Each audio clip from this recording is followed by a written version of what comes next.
একদিন বাড়িতে কেউ ছিল না, তাই পাশের বাড়ির এক আন্টি আমাকে তার বাড়িতে ডাকলেন। আমি ভেবেছিলাম হয়তো তার কোনো কাজে সাহায্যর দরকার, তাই আমি তার বাড়িতে গেলাম। সেখানে গিয়ে দেখি আন্টি লাল রঙের একটি সুন্দর শাড়ি পরেছেন। এই শাড়িতে তাকে অনেক সুন্দর ও আকর্ষণীয় লাগছিল। তিনি আমাকে তার ঘরের ভেতরে নিয়ে গেলেন।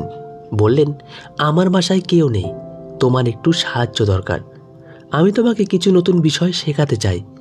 তার কথা শুনে আমি কিছুটা অবাক হলাম, তবে ভেবেছিলাম হয়তো কোনো কাজে সাহায্য চাচ্ছেন। দিনভর ভীষণ ক্লান্ত ছিলাম, তাই তিনি আমাকে তার ঘরে বিশ্রাম নিতে বললেন। বিছানায় শুয়ে পড়তে আমি গভীর ঘুমে আচ্ছন্ন হয়ে গেলাম। সকালে ঘুম ভাঙতেই দেখি মাধবী আন্টি আমার পাশে শুয়ে আছেন এবং তার হাত আমার বুকের উপর রাখা। এমন অবস্থায় তাকে দেখে আমি একটু দূরে সরে গেলাম। মনে হলো হয়তো রাতে ঠান্ডা লাগায় তিনি পাশে এসে শুয়ে পড়েছেন, আর ঘুমের করে আমি তা বুঝতে পারিনি। যেই আমি উঠলাম আন্টির ঘুম ভাঙল। আমি তাকে বললাম, মাধবী আন্টি, তুমি আমার পাশে কেন শুয়েছিলে? মাধবী আন্টি বললেন, আমি আসলে বাইরে সোফায় শুয়েছিলাম, কিন্তু রাতে ঠান্ডা লাগছিল, তাই তোমার পাশে এসে শুয়ে পড়েছি। আমাদের নতুন বাড়ির নির্মাণ প্রায় শেষ হয়ে আসছিল, তাই প্রায়ই দেখতে যেতাম। নতুন বাড়িটি আমাদের মূল বাড়ি থেকে প্রায় 15 কিলোমিটার দূরে ছিল। একদিন কাজ দেখতে গিয়েছিলাম, তখন পাশের বাড়ির এক আন্টি প্রায়ই আমাকে চা বা পানি খাওয়ার জন্য ডাকতেন। তার আন্তরিক আমন্ত্রণে একদিন আমি তার বাড়িতে গেলাম। সেই দিন তিনি আমার সাথে অনেক কথা বললেন এবং নতুন কিছু বিষয় শেয়ার করলেন। তিনি বেশ আত্মবিশ্বাসী ভঙ্গিতে কথা বলছিলেন এবং তার শাড়ির ধরন কিছুটা ভিন্নভাবে পরা ছিল। বাড়িতে ঢোকার পর তিনি আমাকে চা খাওয়ার জন্য জিজ্ঞেস করলেন। আমি বললাম, আমি চা খাই না, কিন্তু তিনি জোর করে চা বানিয়ে দিলেন। যখন তিনি চা দিলেন তখন তার হাত আমার হাতে হালকা করে স্পর্শ করল। সেই মুহূর্তে আমি কিছুটা অদ্ভুত কিছু অনুভব করলাম, তবে তখনও বিশেষ কিছু মনে করিনি। এরপর তিনি বললেন, আজ তুমি ঠিক সময় এসেছ। বাসায় কেউ নেই, আমার একটু সাহায্য দরকার। আমি ভেবেছিলাম হয়তো কোনো কাজে সাহায্য দরকার, কিন্তু পরে তিনি আমাকে তার ঘরের দিকে নিয়ে গেলেন। আমি কখনো ভাবিনি যে সেদিন এমন কিছু ঘটতে পারে। বন্ধুরা, আজকের গল্পটা অনেক বেশি বিশেষ, তাই সবাই প্রস্তুত হয়ে যাও, কেউ মিস করো না। আর গল্প ভালো লাগলে ভিডিওটি লাইক, শেয়ার এবং চ্যানেলটি সাবস্ক্রাইব করো প্লিজ। আমি অরিন্দম, বয়স 62। আমাদের পরিবারের আর্থিক অবস্থা খুব ভালো ছিল না, তবে কঠোর পরিশ্রম করে আমি বেশ কিছু টাকা সঞ্চয় করতে পেরেছিলাম। আমার স্বপ্ন ছিল বাবা মাকে ছোট থেকে বাড়ি থেকে বড় বাড়িতে নিয়ে আসা। আমাদের নতুন বাড়ির নির্মাণ প্রায় শেষ হয়ে আসছিল, তাই প্রায়ই সেখানে যেতাম। একদিন আমি লক্ষ্য করলাম সামনের বাড়ির এক 32 বছরের মহিলা আমাকে গভীরভাবে দেখছেন। আমি আমার কাজে ব্যস্ত থাকতাম, তবে তাকালেই দেখতাম তিনি আমাকে দেখছেন। একদিন তিনি হাতের ইশারায় আমাকে ডাকলেন। কাছে গেলে তিনি হাসি মুখে বললেন, নতুন বাড়িতে কবে উঠছো? তোমাদের বাড়ির কাজ কবে শেষ হবে? এভাবে আমাদের আলাপ শুরু হলো। তার নাম ছিল মাধবী। আমি প্রথমে তাকে আন্টি বলে সম্বোধন করেছিলাম। মাধবী আন্টি প্রায়ই আমাকে দেখতেন। তার বাড়ি আমাদের নতুন বাড়ির সামনে ছিল, তবে খুবই সাধারণ একটা বাড়ি। তিনি সাধারণ জীবনযাপন করতেন এবং সবসময় শাড়ি পরতেন, যা তাকে আরও আকর্ষণীয় করে তুলত। যেহেতু কিছুদিন পর আমরা ওই এলাকায় থাকব, তাই মাঝে মাঝে তার সাথে কথা হতো, তবে এর বেশি কিছুতে আমার আগ্রহ ছিল না। একদিন আমি নির্মাণ কাজ চলাকালীন সেখানে চেয়ারে বসেছিলাম। ঠিক তখনই মাধবী আন্টি সন্ধ্যায় আমার জন্য 1 কাপ চা নিয়ে এলেন। বললেন, সকাল থেকে দেখছি তুমি মনোযোগ দিয়ে বাড়ির কাজ দেখছো। মাধবী আন্টির এই আন্তরিক আচরণে আমি মুগ্ধ হলাম। এমন ভালো প্রতিবেশীর প্রয়োজন ছিল আমার। তার কথাবার্তা অনেক সুন্দর ছিল। আমার বাবা মা অনেক কঠিন সময় পার করেছেন এবং অনেক পরিশ্রম করে আমাকে পড়াশোনা করিয়েছেন। আমাদের পরিবারে আমি, বাবা, মা এবং আমার 15 বছরের ছোট ভাই। সম্প্রতি আমি আমার ভাইকে অন্য শহরের একটি কলেজে ভর্তি করিয়েছি এবং সে এখন সেখানে পড়াশোনা করছে। নতুন বাড়ির নির্মাণ সম্পর্কে বাড়ির কারোরই সঠিক ধারণা ছিল না। আমার পড়াশোনা শেষ হওয়ার পরপরই একটি চাকরি শুরু করি। কিছু মাস চাকরি করার পর নিজের ব্যবসা শুরু করি।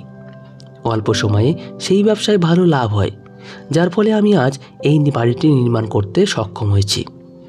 আমার বাবা মায়ের জন্য খুবই খুশি ছিলাম, কারণ তারা অনেক কিছু ত্যাগ করেছেন আর আমার ভাইও ভালোভাবে পড়াশোনা করেছে। মাঝে মাঝে আমি তার হোস্টেলে গিয়ে দেখা করতাম। একদিন বাড়ির নির্মাণ কাজ দেখতে গেলাম যাতে সব ঠিকঠাক চলছে কিনা নিশ্চিত হতে পারি। তখন বুঝলাম কিছু জিনিস যে আমি বিদেশ থেকে অর্ডার করেছিলাম সেগুলো আসতে দেরি হচ্ছে, তাই বাড়ির কাজ শেষ হতে আরও কিছুটা সময় লাগবে। কাজের পরিস্থিতি দেখে আমি বাড়ি ফিরে যাওয়ার জন্য প্রস্তুতি নিচ্ছিলাম। ঠিক তখন হঠাৎ লক্ষ্য করলাম আন্টি তার বাড়ির দরজায় দাঁড়িয়ে আমাকে দেখছেন। জানি না কেন তিনি সবসময় আমার দিকে অপলক দৃষ্টিতে তাকিয়ে থাকেন। যখন আমার চোখ তার দিকে পড়ল, তার দৃষ্টিতে যেন কিছুটা ভিন্নতা অনুভব করলাম।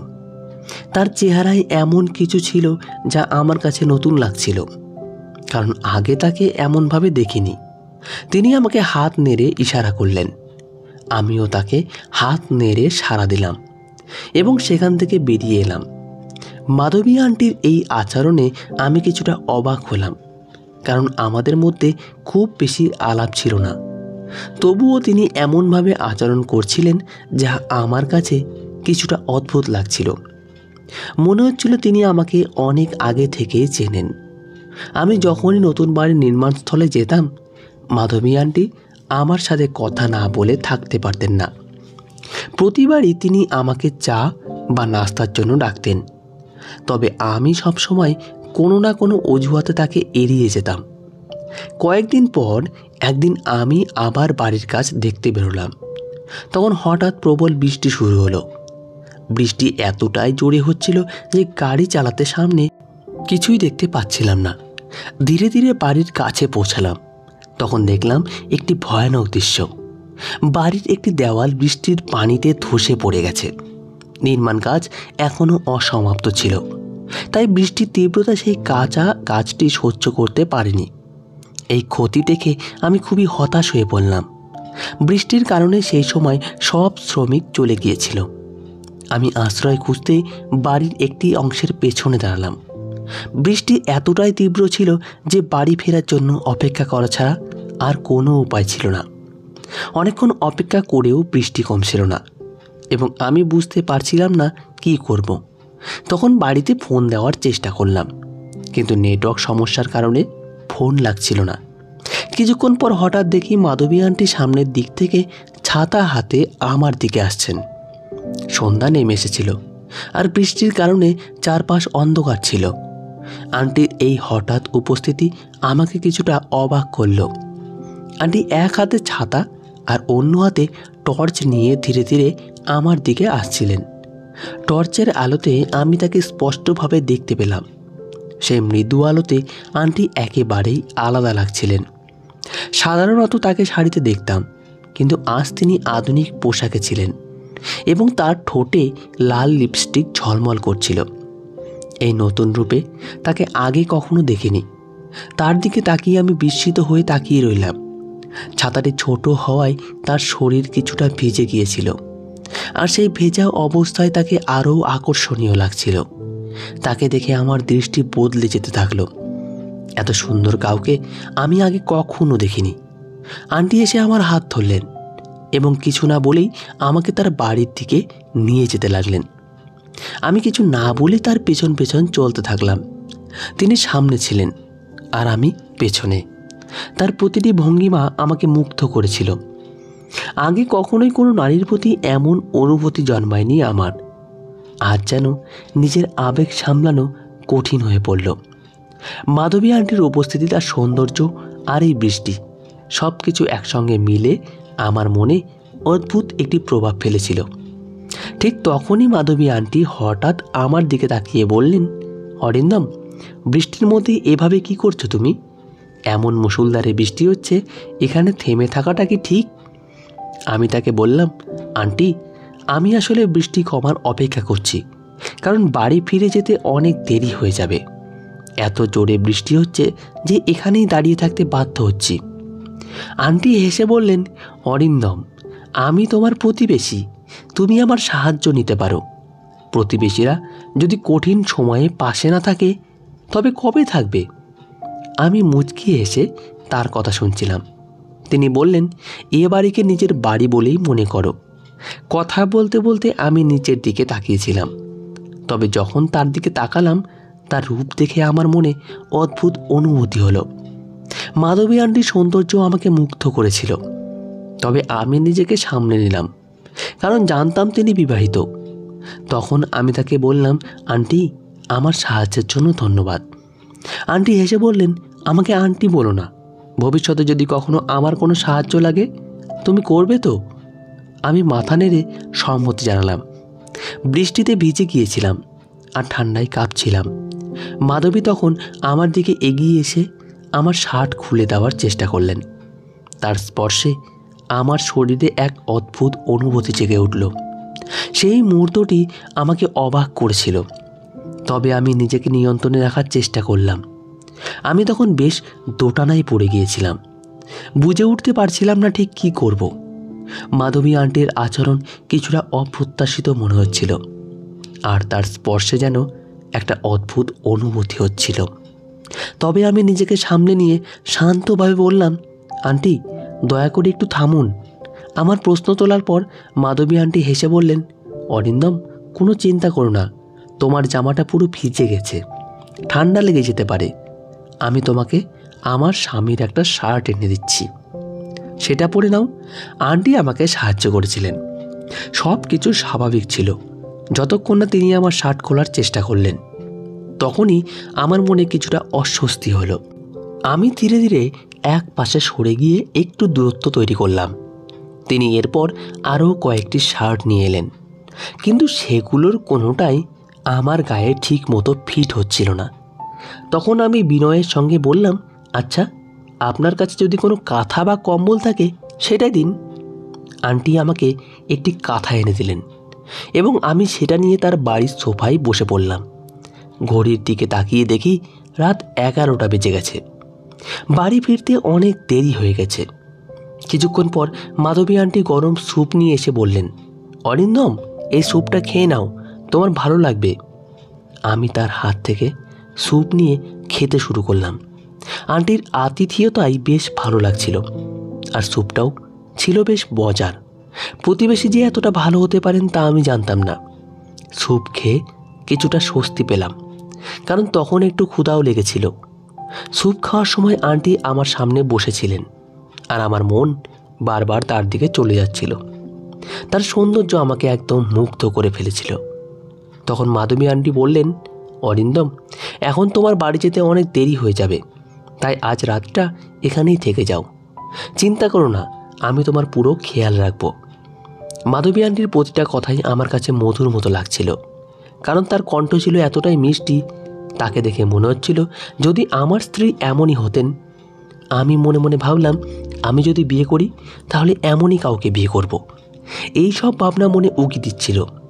আর সেই সময় মাধবী আন্টি এসে আমার পাশে দাঁড়ালেন। তিনি এক হাতে আমার কাঁধে আলতো করে স্পর্শ করলেন এবং অন্য হাতে ভেজা চুলে হাত বুলিয়ে বললেন, তোমার চুলও বেশ ভিজে গেছে। এরপর তিনি চুলের পানি মুছে দিতে শুরু করলেন। তার আচরণ তখন বেশ স্বস্তিদায়ক লাগছিল, কিন্তু মনটা বারবার মনে করাচ্ছিল যে তিনি একজন বিবাহিতা মানুষ। তাই আমি এর কোনো ভিন্ন অর্থ বের করা ঠিক হবে না। আমি সম্মান রেখে তাকে বললাম, আপনার বাসায় থাকা আমার ঠিক মনে হচ্ছে না, তবে আজ রাতে থাকতে হবে বোধহয়, কারণ অন্য কোনো উপায় নেই। তবে ভোরেই ফিরে যাব। বৃষ্টি থামার কোনো লক্ষণই ছিল না, আর সেই বৃষ্টি যেন আমাদের এই সাক্ষাতের মূল কারণ হয়ে উঠেছিল। আমি ভাবছিলাম এটি হয়তো মাধবী আন্টির সাহায্যপ্রবণ মনোভাবের জন্য ছিল, কিন্তু জানতাম না যে এই রাতের ঘটনায় আমার জীবনে এক নতুন অভিজ্ঞতা হতে চলেছে। দিনভর অনেক ক্লান্ত ছিলাম, তাই মাধবী আন্টি আমাকে তার ঘরে বিশ্রাম নিতে বললেন। বিছানায় শুয়ে পড়তেই গভীর ঘুমে আচ্ছন্ন হয়ে গেলাম। সকালে ঘুম ভাঙতেই দেখি মাধবী আন্টি আমার পাশে শুয়ে আছেন, তার হাত আমার বুকের ওপর রাখা। এমন অবস্থায় তাকে দেখে আমি একটু দূরে সরে গেলাম। ভাবলাম হয়তো রাতে ঠান্ডা লাগায় পাশে এসে শুয়ে পড়েছেন, আর ঘুমের ঘোরে আমি তাই বুঝতেই পারিনি। আমি উঠতেই মাধবী আন্টির ঘুম ভাঙল। তখন আমি তাকে বললাম, আপনি আমার পাশে কেন শুয়েছিলেন? তিনি উত্তর দিলেন, আমি আসলে বাইরের সোফায় শুয়েছিলাম, কিন্তু রাতে খুব ঠান্ডা লাগছিল, তাই তোমার পাশে এসে শুয়ে পড়েছি। আমি তখন নিজের শার্ট খুঁজতে লাগলাম, শার্টটি হলের মধ্যে পড়ে থাকতে দেখে সেটি পরে তাড়াতাড়ি বাড়ি ফিরে গেলাম। বাড়িতে পৌঁছে মাকে জানালাম যে রাতে প্রচণ্ড বৃষ্টি হচ্ছিল, তাই নতুন বাড়ির হলে থাকতে হয়েছিল। কিছুক্ষণ পরে আমি স্নান করতে বাথরুমে গেলাম। শার্ট খুলে আয়নায় যখন তাকালাম তখন কিছু দেখার জন্য পুরোপুরি হতবাক হয়ে গেলাম। ভালো করে তাকাতেই বুঝতে পারলাম আমার বুকে লিপস্টিকের দাগ। কিভাবে এটা হলো বা কখন ঘটলো বুঝতেই পারছিলাম না। অনেক প্রশ্ন মাথায় ঘুরপাক খাচ্ছিল। আমি ভাবছিলাম হয়তো মাধবী আন্টি আমাকে যে স্যুপ খাইয়েছিলেন তার প্রভাবে গভীর ঘুমে আচ্ছন্ন হয়ে পড়েছিলাম। সেই ঘুমের মধ্যে কি ঘটেছিল তা আমি টের পাইনি। রাতে পরিবেশ কিছুটা উত্তেজনাপূর্ণ ছিল, তবে মাধবী বিবাহিত, তাই নিজেকে নিয়ন্ত্রণে রেখেছিলাম।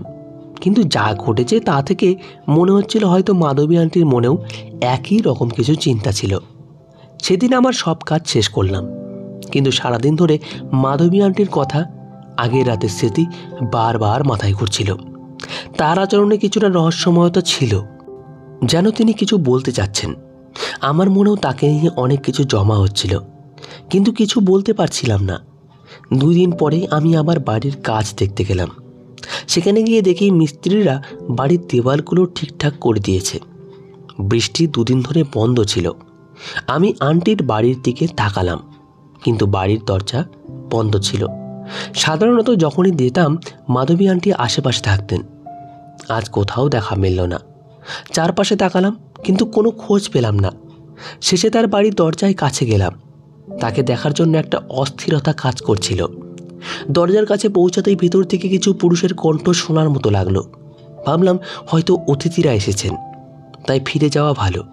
সারাদিন অপেক্ষা করলাম, কিন্তু মাধবী আন্টি আর বের হলেন না। সন্ধ্যায় বাড়ি ফেরার পথেই আমি আমার ভাইয়ের সঙ্গে দেখা করলাম। তাকে দেখে অবাক হলাম, কারণ এ সময় তাকে এখানে দেখার কথা নয়। আমি গাড়ি থামিয়ে তার দিকে গেলাম। ভাই কিছুটা ভীত দেখাচ্ছিল। জিজ্ঞেস করলাম, তুমি এখানে কি করছো? তোমার তো এই সময় হোস্টেলে থাকার কথা। ভাই উত্তর দিল, ভাইয়া সব বলবো, আগে বাড়ি চলো। অনেক দিন ধরে মায়ের হাতে রান্না করা খাবার খাইনি। তার কথা শুনে তাকে গাড়িতে তুললাম এবং বাড়ি ফিরে গেলাম। সে খেয়ে তাড়াতাড়ি ঘুমিয়ে পড়ল, কিন্তু সেই রাতেও আমার ঘুম আসছিল না। বারবার ঘুমের মধ্যে অস্থির হয়ে পড়ছিলাম। আন্টির কথা বারবার মনে হচ্ছিল। রাতের এক সময় হঠাৎ ভাই ঘুমের মধ্যে উঠে কোথাও যাচ্ছিল। তাকে ডাকার চেষ্টা করলাম, কিন্তু সে আমার দিকে ফিরেও তাকালো না। বুঝলাম সে ঘুমের মধ্যে হাঁটছে। আমি তাড়াতাড়ি তাকে ধরে নিয়ে এসে শুইয়ে দিলাম। পরের দিন আমি মনে মনে সিদ্ধান্ত নিলাম যে আজ মাধবী আন্টির সঙ্গে দেখা করতেই হবে। তাকে না দেখলে আমার অস্থিরতা কমছে না। আমি আবারও সেই বাড়ির কাজ দেখতে গেলাম, যে আজ কতদূর এগিয়েছে তা দেখতে। হঠাৎ মাধবী আন্টি এসে হাজির হলেন। আজ তার পরনে সাধারণ একটি শাড়ি ছিল, কিন্তু তাকে দেখে আমার মনে পড়ল আগের রাতের সেই স্মৃতি। শাড়িতে আজ তাকে অসাধারণ লাগছিল। তার প্রতি আমার মুগ্ধতা যেন আরও বেড়ে গেল। মনে মনে আমি তার ভাবনায় ডুবে গিয়েছিলাম। ঠিক তখনই মাধবী আন্টি বললেন, অরিন্দম, তোমার একটু সাহায্য চাই, তুমি কি আমার সঙ্গে যাবে? তার কথায় কিছু না ভেবেই আমি রাজি হয়ে গেলাম। তিনি বললেন, আমাদের বাইরে যেতে হবে, আমরা আমার স্কুটিতে যাব। কিছুক্ষণ পর তিনি সম্পূর্ণ প্রস্তুত হয়ে ফিরে এলেন এবং তাকে দেখে আমার চোখ ফেরাতে পারছিলাম না। তাকে আজ মনে হচ্ছিল আরও সুন্দর লাগছে। আমরা স্কুটিতে চড়ে রওনা হলাম এবং কিছুক্ষণের মধ্যে একটি পুরনো বাড়ির কাছে পৌঁছালাম। বাড়িটি বেশ বড় ছিল। আমি জিজ্ঞাসা করলাম, মাধবী আন্টি, তুমি আমাকে কোথায় নিয়ে এসেছো? তিনি বললেন, আমার বাড়ির আশেপাশে কিছুটা সম্মান আছে, তাই এখানে নিয়ে এসেছি। এখানে আমার এক বন্ধুর ঘর আছে। আমরা সেই বন্ধুর ঘরে পৌঁছালাম। আমার মনে একটি চিন্তা করছিল, হয়তো আজ আমার মনের ইচ্ছাগুলো পূরণ হতে চলেছে। এই ভাবনায় আমি তার পিছু পিছু চললাম। স্কুটি থেকে নেমে আন্টি আমাকে নিয়ে বাড়ির এক কোণে ছোট ঘরে গেলেন। ঘরে ঢুকে দেখলাম সেখানে একটি বিছানা এবং পাশে একটি পানির কলস রাখা ছিল। মাধবী আন্টি বিছানায় বসে পড়লেন। ঘরটি শান্ত ও খানিকটা অন্ধকারাচ্ছন্ন ছিল, তবে আমার মন সম্পূর্ণ অন্য কিছুতে নিবদ্ধ ছিল। আমি বিছানায় বসেছিলাম। কিছুক্ষণের মধ্যেই ঘরের 4 জন শক্তিশালী লোক ঢুকে পড়ল।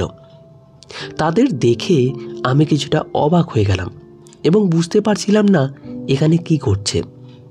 দেখলাম তাদের মধ্যে দুজনের হাতে ক্যামেরা আছে এবং হঠাৎ করে ঘরের উজ্জ্বল লাইটগুলো জ্বলে উঠল। আমি মাধবী আন্টিকে জিজ্ঞাসা করলাম, মাধবী আন্টি, এটা কি হচ্ছে? কিন্তু তিনি কোনো উত্তর দিলেন না, বরং তার মুখে একটি স্কার্ফ বাঁধা ছিল। ঠিক তখন একটি ভারী কণ্ঠের মহিলা ঘরের মধ্যে প্রবেশ করলেন। তিনি এসে আমার পাশে বসে পড়লেন। একদিকে ছিল আন্টি এবং অন্যদিকে ছিল সেই মহিলা। আমি ভয় পেয়ে জোরে চিৎকার করে বললাম, এখানে কি চলছে? তখন তাদের একজন বলল, তুমি যতই চিৎকার করো, এই ঘর থেকে কোনো শব্দ বাইরে বেরোবে না। এটা শুনে বুঝলাম আমার সঙ্গে কিছু ভয়ঙ্কর ঘটতে চলেছে। তখনই তাদের একজন একটি বড় ছুরি বের করল এবং তা আমার দিকে এগিয়ে ধরল। আমি ভয়ে কাঁপতে লাগলাম। সে বলল, এখন তোমাকে আমাদের নির্দেশ মতো কাজ করতে হবে, না হলে তোমার জীবন বিপন্ন হবে। ভয়ে আমি দিশাহারা হয়ে পড়েছিলাম এবং বুঝতে পারছিলাম যে আমি একটি ভুল জায়গায় এসে পড়েছি। মাধবী আন্টির ওপর ভরসা করে আমি নিজেকে একটি ভয়াবহ পরিস্থিতিতে ফেলে দিয়েছি। তখনই মনে হলো মাধবী আন্টির প্রকৃত অভিপ্রায় অন্য কিছু। এমন সময় দরজার বাইরে থেকে কেউ জোরে ধাক্কা দিল। দরজা খুলছিল না, তাই সেটি ভেঙে ফেলা হলো। পুলিশ ঘরে ঢুকতেই মাধবী আন্টি ভয়ে থরথর করে কাঁপতে লাগলেন। পুলিশ এসে সেই 4 জন লোককে গ্রেপ্তার করল। তারা আসলে একটি চক্রের সদস্য ছিল, যারা নারীদের মাধ্যমে তরুণদের ফাঁদে ফেলে অর্থ আদায় করত। মাধবী আন্টি আগেও এমন অনেক কাজ করেছেন। আমার ছোট ভাইও এই প্রতারণার শিকার হয়েছিল। এই কারণেই আমরা মাধবী আন্টিকে ধরার জন্য একটি পরিকল্পনা করেছিলাম। আমার ভাই আমাকে সব কিছু খুলে বলেছিল, কিন্তু আন্টি তাকে ফাঁদে ফেলেছিলেন। তিনি হোস্টেল থেকে ফেরার পথে মাধবী আন্টির সঙ্গে পরিচিত হয়েছিলেন এবং ধীরে ধীরে প্রতারণার শিকার হন। আসলে মাধবী আন্টির আসল নাম ছিল মাধবী। তিনি এবং তার দল যুবকদের ফাঁদে ফেলে তাদের কাছ থেকে টাকা আদায় করতেন। আমি পুরো বিষয়টি পুলিশকে জানাই এবং পুলিশ আমাদের সাহায্যে এই চক্রটিকে ধরার জন্য একটি পরিকল্পনা তৈরি করে। মাধবী আমার ভাইয়ের সঙ্গেও এমন একটি ভিডিও ধারণ করেছিল এবং তার কাছ থেকে প্রচুর টাকা দাবি করেছিলেন। আমার ভাই কিছু টাকা দিয়েছিল, কিন্তু তারা তাতে সন্তুষ্ট ছিলেন না। তারা তাকে ব্ল্যাকমেল করতে থাকে এবং আরও অর্থ আদায়ের চেষ্টা করছিল। আমার ভাই এই ঘটনার জন্য মানসিকভাবে প্রচণ্ড আঘাতপ্রাপ্ত হয়েছিলেন এবং এক পর্যায়ে ডিপ্রেশনে চলে যান। তাকে সুস্থ করতে অনেক সময় লেগেছিল। আমরা মাধবী ও তার চক্রকে আইনের আওতায় এনে শাস্তি দিতে সক্ষম হই। সময় মতো সত্যটা জানতে পারায় আমি আমার ভাইকে এই ভয়ঙ্কর পরিস্থিতি থেকে উদ্ধার করতে পেরেছিলাম। নতুবা তার জীবনে কি ঘটতে পারত তা ভাবতেই ভয় লাগে।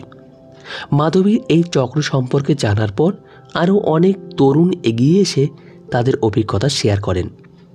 অনেকেই এই ধরনের প্রতারণার শিকার হয়েছিলেন। বন্ধুরা, মনে রাখবেন, কারণ মিষ্টি কথায় সহজেই বিশ্বাস করবেন না। অজানা লোকের ওপর তাড়াতাড়ি বিশ্বাস করা বিপজ্জনক হতে পারে। সরলতার সুযোগ নেওয়ার জন্য কিছু মানুষ সব সময় প্রস্তুত থাকে। তাই সজাগ থাকুন, যাতে আপনার জীবনে এমন কোনো বিপজ্জনক পরিস্থিতি না আসে। বন্ধুরা, যদি এই গল্পটি ভালো লেগে থাকে তাহলে দয়া করে ভিডিওটি লাইক করুন এবং আমাদের চ্যানেলটি সাবস্ক্রাইব করুন। পাশে থাকা বেল আইকনটি প্রেস করতে ভুলবেন না। ধন্যবাদ আপনাদের। ভালো থাকবেন, সুস্থ থাকবেন।